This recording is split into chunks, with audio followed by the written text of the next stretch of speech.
निर्देश दिया commissioner CP office से बुलाकर यहाँ बुलाया, उसके लिए आपको जो असुविधा हुई उसके लिए क्षमा प्रार्थी हूँ। साथियों, मुझे 55 साल हो गए राजनीति में, लेकिन मैंने जिस प्रकार से मध्य प्रदेश में कांग्रेस पार्टी के कार्यकर्ताओं और नेताओं को प्रताड़ित करते हुए देखा है, ये मैंने पहले कभी नहीं देखा। मैं सन 71 से लेकर आज तक विरोध में भी रहा, सत्ता में भी रहा, लेकिन कोई भी प्रशासन को सत्ताधारी दल के रूप में, उनके कार्यकर्ता के रूप में काम करते हुए मैंने नहीं देखा। मेरे 10 साल के कार्यकाल में कोई भी भाजपा के कार्यकर्ता नेताओं के खिलाफ कोई झूठा प्रकरण नहीं लगाया गया और उन्हें किसी प्रकार की प्रताड़ना नहीं दी गई। लेकिन इंदौर में ये देख रहे हैं हम लोग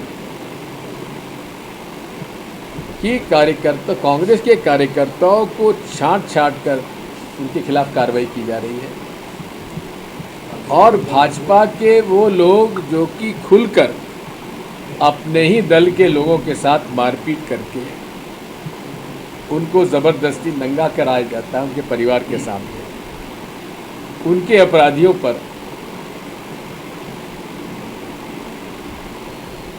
रियायत बरती जाती है। अभी फिलहाल 1 महीने के अंदर 2 प्रकरण ऐसे हो गए।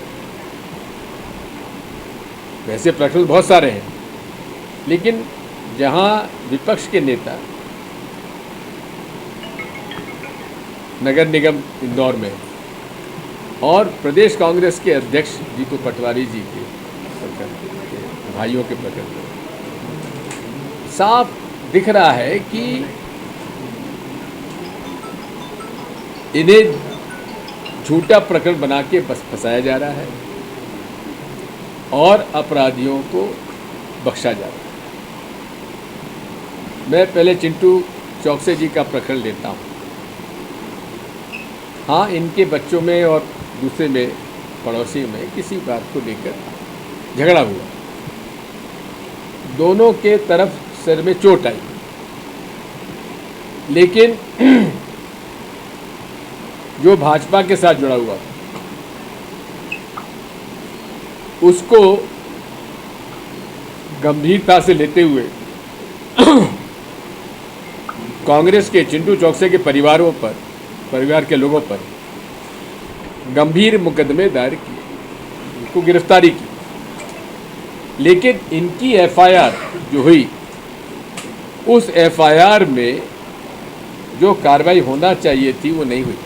ये हमारी शिकायत है।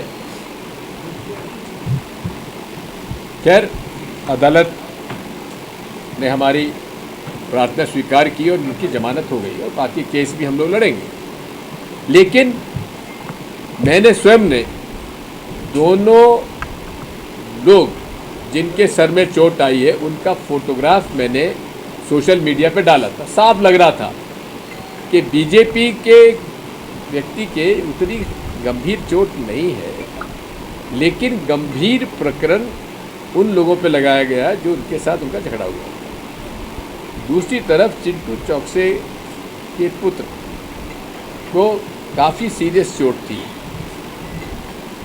उसका फ़ोटो भी मैंने लगाया और उस पर जिन लोगों ने घटना की उन पर साधारण केस लगाया, उनकी गिरफ्तारी भी नहीं हुई। अब आइए ये ग्वाला कॉलोनी का केस।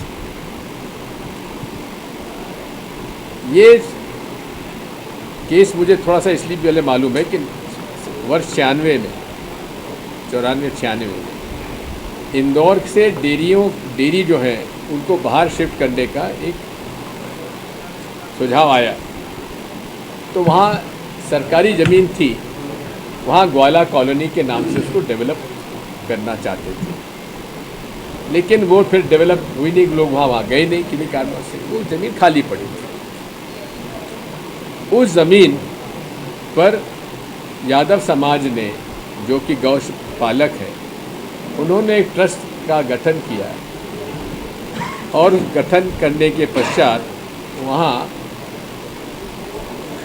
श्री कृष्ण का मंदिर और गौशाला निर्माण करने का निर्णय लिया। ट्रस्ट का रजिस्ट्रेशन तो हो गया है, लेकिन उसका नोटिफिकेशन नहीं हुआ है। अब इसी बीच में एक व्यक्ति जिनके ऊपर आपराधिक प्रकरण रहे हैं, वो सामने आए। मैं उनको नहीं जानता, लेकिन जो मुझे बताया गया, ये पुलिस इसकी जांच करे कि जिसने शिकायत की है उन पर कोई आपराधिक प्रकरण है या नहीं। लेकिन इतना जरूर है कि मैंने शासकीय रिकॉर्ड देखा है, उसमें कहीं उस महानुभाव का कहीं नाम नहीं है, कोई ना पटवारी रिकॉर्ड में है, ना खसरे में है, ना खाते में है। अब वो शिकायत करते हैं कि मुझे मार्च के आखिरी हफ्ते में 15-16 लोगों ने धौंस दपट दी, पैसा मांगा और मेरे साथ मारपीट की, और उससे पुलिस रजिस्टर करती है मई के आखिरी हफ्ते में, और उसमें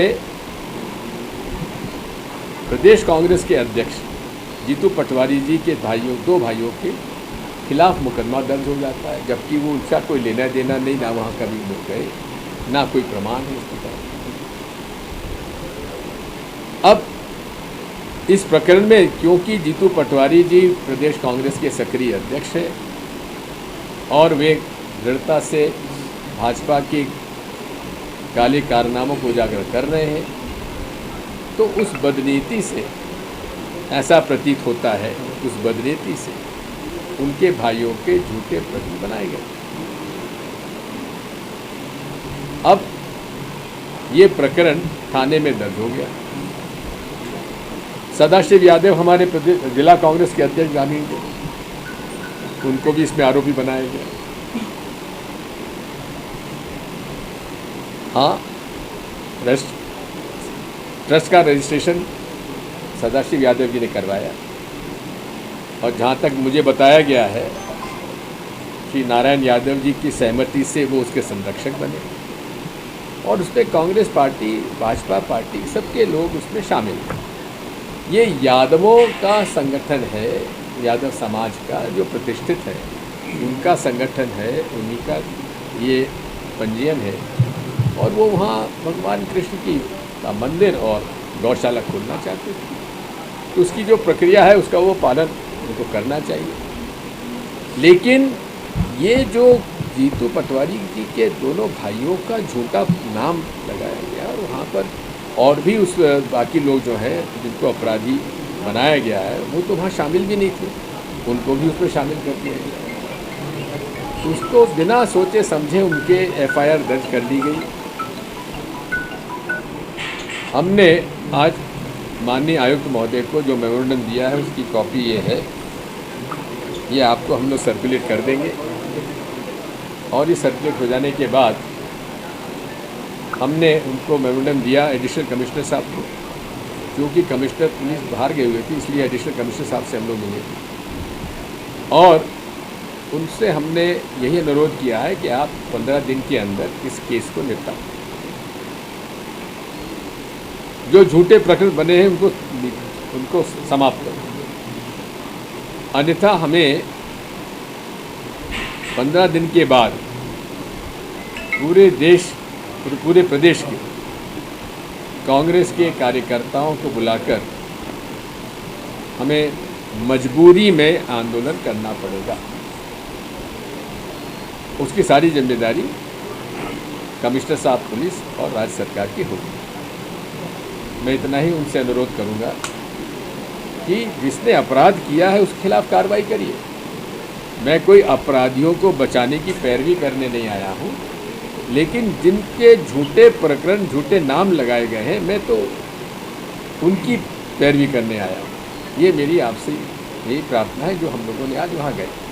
ये पूर्व मुख्यमंत्री दिग्विजय सिंह को कांग्रेसी कार्यकर्ता इनके साथ ज्ञापन देने आए थे और लगभग 150 से 200 कार्यकर्ता थे। इनके द्वारा ज्ञापन दिया गया है, जिसको ज्ञापन को ले लिया गया है और उसके बाद ये वापस जा रहे हैं। किस मुद्दे को लेकर आए थे? इनके द्वारा ये बताया गया है कि जो भी के प्रकरण दर्ज हुए हैं वो कांग्रेसियों पर वो जो दर्ज हुए हैं उन पर उनकी निष्पक्ष जांच की जाए और उसमें उनके भी जो साक्ष्य दिए जा रहे हैं उनको भी विवेचना में लिया जाए। तो फिलहाल इसमें जो भी इनके द्वारा ज्ञापन दिया गया है उस पर उनके तथ्यों को जांच में लिया जाएगा। कांग्रेस के प्रदेश अध्यक्ष के भाई हैं 2 और साथी कुछ लोग और हैं, उन लोगों इनके द्वारा ये बताया गया कि उनको कहीं ना कहीं निर्दोष बताया गया है। तो अब चूंकि ये इन्वेस्टिगेशन का विषय है तो इन्वेस्टिगेशन में आए हुए तथ्यों के आधार पर वैधानिक कार्रवाई की जाएगी। सर, आप प्रदर्शन के दौरान पुलिसकर्मियों से हुज्जत करते हुए कुछ कांग्रेसी दिखाई दी? नहीं, अभी ऐसा तो चूंकि अंदर आने की कोशिश कर रहे थे लेकिन उनको अंदर आने नहीं दिया, क्योंकि अंदर जो बात हुई थी कि जो लोग मिलने जाएंगे additional CP Amit Singh sir से, तो वो 10 लोग जाएंगे, तो 15-1 लोग अंदर चले गए थे, तो इस वजह से थोड़ा बहुत गेट पर अंदर आने से उनको रोका गया।